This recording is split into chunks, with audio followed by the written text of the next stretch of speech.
भाग 1। एसपी का सादा रूप और दबंग का घमंड।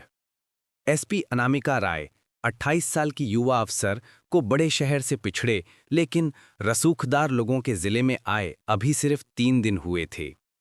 इस नए शहर को समझने के लिए सुबह 7 बजे उन्होंने वर्दी उतारी, सिविल ड्रेस पहनी और अकेले ही बाजार निकल पड़ीं। उनका मानना था कि असली पुलिस वाला वही है जो वर्दी के बिना भी पुलिस वाला लगे। वह एक ठेले वाले से बात करने का सोच ही रही थीं कि टायरों के जलने की तेज आवाज आई। नेता रघुवीर सिंह का बिगड़ा हुआ बेटा विक्रम सिंह अपनी काली एसयूवी के काफिले के साथ ठीक उनके सामने आकर रुका। सुबह 9 बजे ही उसकी आंखों से शराब और घमंड टपक रहा था। विक्रम ने गाड़ी से उतरकर अनामिका को गंदी नजर से घूरा और भद्दी मुस्कान के साथ कहा, मैडम अकेले घूम रही हो? चलोगी? हमारी गाड़ी में एसी बहुत अच्छा है। अनामिका को गुस्सा आया।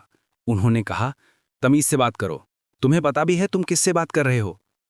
विक्रम हंसा, किससे बात कर रहा हूं भाई? चलो मान लो तुम इस जिले की नई एसपी हो, तो क्या औरत ही तो हो, औरत को इतना एटीट्यूड शोभा नहीं देता। विक्रम ने घमंड में अपना हाथ बढ़ाकर अनामिका का हाथ पकड़ने की कोशिश की। बस बहुत हो गया। अनामिका का संयम टूट गया।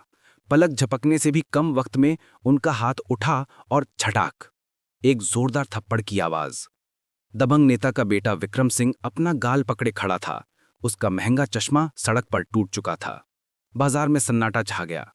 अनामिका की आवाज शांत लेकिन किसी छुरी से ज्यादा तेज थी। अब समझ आया, ये औरत एसपी है। तुम्हारी किस्मत अच्छी है कि मैं अभी ड्यूटी पर नहीं हूं, वरना पब्लिक न्यूसेंस के जुर्म में अभी हवालात में होते। वह विक्रम के कंधे से टकराती हुई आगे बढ़ी। विक्रम सिंह ये बेइज्जती सहने वाला नहीं था। वो सीधा अपने पिता बेताज बादशाह और रघुवीर सिंह के पास पहुंचा। विक्रम के रोने और पापा इसने आपकी इज्जत मिट्टी में मिला दी कहने पर रघुवीर की आंखें सिकुड़ गईं। रघुवीर ने ठान लिया, उसने तुझे थप्पड़ मारा ना, हम उसे ऐसा मारेंगे कि वो पूरी जिंदगी उठ नहीं पाएगी। रघुवीर ने तुरंत अपने राजनीतिक संपर्कों और लोकल मीडिया का इस्तेमाल किया। अगली सुबह जब अनामिका ने अखबार उठाया तो उसके पैरों तले जमीन खिसक गई। फ्रंट पेज पर सबसे बड़ी हेडलाइन थी, नई एसपी पर उत्पीड़न के आरोप, नेता के बेटे ने चरित्र पर उठाए गंभीर सवाल। खबर में अनामिका की एडिटेड तस्वीरें छापी गई थीं और विक्रम का झूठा बयान था कि अनामिका ने उससे पैसे मांगे थे और मना करने पर थप्पड़ मारा था। अभी वो इस सदमे से उभरी भी नहीं थी कि डीआईजी का फोन आया।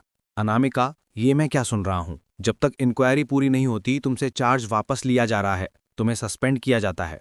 अनामिका को सस्पेंड हुए अभी 24 घंटे भी नहीं बीते थे कि उन्हें घर से मां का फोन आया। बेटा, तेरे पापा ने जब से टीवी पर ये सब देखा है, उन्हें हार्ट अटैक आया है। अनामिका भागी लेकिन बहुत देर हो चुकी थी। अस्पताल पहुंचने तक पिता की मृत्यु हो चुकी थी। वो सदमा बर्दाश्त नहीं कर पाए। पिता की चिता के सामने खड़ी अनामिका की आंखों में जो थोड़ी बहुत नरमी बची थी वो भी जलकर राख हो गई। उसने कसम खाई, मैं इन्हें नहीं छोड़ूंगी। मेरे पिता की मौत का कारण ये लोग हैं। ये वर्दी अब वापस चाहिए मुझे, सिर्फ इसलिए ताकि मैं इन्हें इसी वर्दी के जोर पर घसीट कर जेल तक ले जा सकूं। ये अब सिर्फ एक सस्पेंशन का मामला नहीं था, ये इंतकाम का मामला था। सस्पेंडेड अनामिका राय वापस शहर लौटी। वो अकेली थी और दुश्मन पूरा सिस्टम था। सबसे पहले उसने हुलिया बदलकर बाजार में गुप्त रूप से जांच शुरू की। उसने उस मिठाई वाले दुकानदार को भरोसे में लिया जो रघुवीर का आदमी था, और उससे विक्रम की बदतमीजी का सीसीटीवी फुटेज हासिल कर लिया। फिर उसने ईमानदार कांस्टेबल मिश्रा की मदद से रघुवीर और विक्रम की कॉल डिटेल्स निकलवाईं, जिससे ये साबित हुआ कि रघुवीर ने ही मंत्री को फोन किया था। लेकिन सबसे बड़ा सबूत अभी बाकी था, विक्रम का खुद का कबूलनामा। अनामिका को पता चला कि विक्रम हर रात एक फार्म हाउस पर पार्टी करता है और शराब में डींगे हाँकता है। उसने एक वेटर को पटाया और विक्रम की टेबल के नीचे एक छोटा सा रिकॉर्डर छिपा दिया। उस रात विक्रम शराब के नशे में हंसते हुए अपने चमचों से बोला, अवै तू जानता नहीं विक्रम सिंह को, वो एसपी खुद ही चढ़ रही थी मेरे ऊपर। पापा ने एक फोन घुमाया और लड़की घर बैठ गई। हाँ, और वो उत्पीड़न का आरोप, अरे वो सब ड्रामा था वे, उसका बाप भी मर गया, कहते हैं हार्ट अटैक से। मजा आ गया, जो हमसे टकराएगा चूर चूर हो जाएगा। सबूत रिकॉर्ड हो चुका था।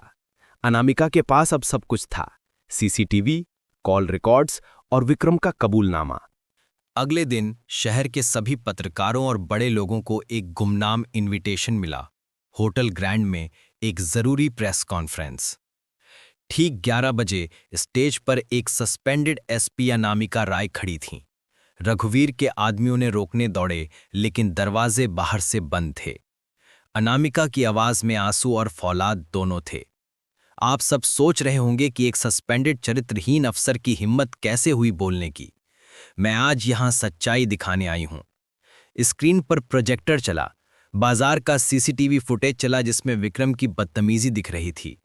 फिर मिठाई वाले दुकानदार का गवाह बयान चला और अंत में विक्रम सिंह का कबूलनामा ऑडियो प्ले हुआ, जिसमें वह कह रहा था उसका बाप भी मर गया, कहते हैं हार्ट अटैक से। मजा आ गया। हॉल में सन्नाटा छा गया। रघुवीर के आदमी भागने की कोशिश करने लगे। अनामिका ने माइक संभाला। यह है उस नेता और उसके बेटे का असली चेहरा। मुझे चरित्रहीन साबित किया गया क्योंकि मैंने गलत पर हाथ उठाया, और इस सब की वजह से, इसी मानसिक प्रताड़ना की वजह से मैंने अपने पिता को खो दिया। मेरे पापा की मौत का कारण यही लोग हैं। पूरा हॉल खामोश था। अगले 24 घंटे में यह फुटेज देश के हर चैनल पर ब्रेकिंग न्यूज बन गई। मुख्यमंत्री को बयान देना पड़ा। 24 घंटे के भीतर हाई लेवल कमेटी का फैसला आया। एसपी अनामिका राय के खिलाफ सारे आरोप बेबुनियाद हैं। उन्हें तुरंत पूरे सम्मान के साथ बहाल किया जाए। उधर पुलिस फोर्स की गाड़ियां रघुवीर सिंह के बंगले पर पहुंची। नेता रघुवीर सिंह और उसके बेटे विक्रम सिंह को गिरफ्तार कर लिया गया। सरकारी काम में बाधा डालने, महिला उत्पीड़न, सबूतों से छेड़छाड़ और एसपी अनामिका राय के पिता की मौत के लिए अप्रत्यक्ष रूप से जिम्मेदार होने के जुर्म में। अगली सुबह जब अनामिका राय ने अपनी वर्दी दोबारा पहनी, उसकी आंखों में आंसू थे। जब वह दोबारा एसपी ऑफिस पहुंची तो बाहर हजारों की भीड़ तालियां बजा रही थी, फूल बरसा रही थी। एसपी अनामिका राय जिंदाबाद। उसने आसमान की तरफ आंखें उठाईं। हवा में उसे बस एक ही आवाज सुनाई दी, पापा, आपकी बेटी हार नहीं मानी।